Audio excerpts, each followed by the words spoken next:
কক্সবাজারের মহেশখালীতে ভাসমান এলএনজি টার্মিনালে অগ্নিকাণ্ডে যান্ত্রিক ত্রুটি দেশের দীর্ঘদিনের গ্যাস সংকটকে আরও ঘনীভূত করেছে। এক সপ্তাহেরও বেশি সময় ধরে চলা এই সংকটে বিপর্যস্ত হয়ে পড়েছে শিল্প খাত, সিএনজি স্টেশন ও আবাসিক এলাকা। রাজধানীর বিভিন্ন ফিলিং স্টেশনে ঘণ্টার পর ঘণ্টা অপেক্ষা করেও পর্যাপ্ত গ্যাস পাচ্ছেন না সিএনজি চালিত যানবাহনের চালকরা। মিরাজ মিজুর রিপোর্টে বিস্তারিত। সিএনজি চালিত যানবাহনের এই দীর্ঘ লাইন বলে দেয় কতটা সংকট চলছে গ্যাসের।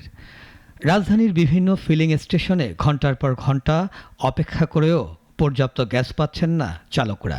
প্রায় 1.5-2 ঘন্টার মতো আমি সিরিয়ালে আছি। গ্যাসের মহা সংকট, আবার গ্যাস নেওয়ার সময় গ্যাসের প্রেসার থাকে না।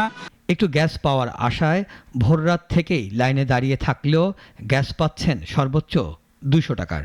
এই সকাল থেকে যে আমি আসছি, নিশ্চিত পাবো না কখন পাবো এটা এখনো নিশ্চিত পাচ্ছি না। সময় মতো ও চাহিদা অনুযায়ী গ্যাস সংগ্রহ করতে না পারায় স্বাভাবিক কার্যক্রম ব্যাহত হওয়ার পাশাপাশি আয় রোজগারেও নেতিবাচক প্রভাব পড়ছে।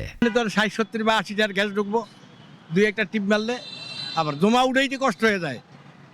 সন্ধ্যা পর্যন্ত জমা টমা উঠাই, এরপর আর গাড়িতে গ্যাস থাকে না, গাড়ি বন্ধ করে দিতে হয়। এক দেশে পাইলেও পারি, না পাইলেও পারি।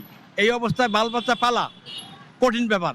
চাপ কম থাকায় এই দুর্ভোগ বলে জানান সিএনজি স্টেশনে কর্মরত পাম্প অপারেটররা। গ্যাসের চাপটা খুব কম, যার জন্য মনে করেন এই যে এত দীর্ঘ যানজট। প্রতিদিন হয়তো এভারেজে 500 গাড়ির গ্যাস দিতাম, এখন 200-250 গ্যাস দিতে পারি না। পরিস্থিতি কবে নাগাদ স্বাভাবিক হবে তা পরিষ্কার করে বলতে পারছেন না সরকারের সংশ্লিষ্ট প্রতিষ্ঠানগুলো। কক্সবাজারের মহেশখালীতে ভাসমান এলএনজি টার্মিনালে অগ্নিকাণ্ডে যান্ত্রিক ত্রুটিতে বন্ধ রয়েছে গ্যাস সরবরাহ। বর্তমানে পেট্রো বাংলার সরবরাহ করা গ্যাসে দৈনিক চাহিদা মিটছে মাত্র 56%, অর্থাৎ ঘাটতি দাঁড়িয়েছে 44%। পরিস্থিতি কবে স্বাভাবিক হবে তা এখনও নিশ্চিত করে বলতে পারছে না তিতাস গ্যাস কর্তৃপক্ষ। মিরাজ মিজু, নাগরিক।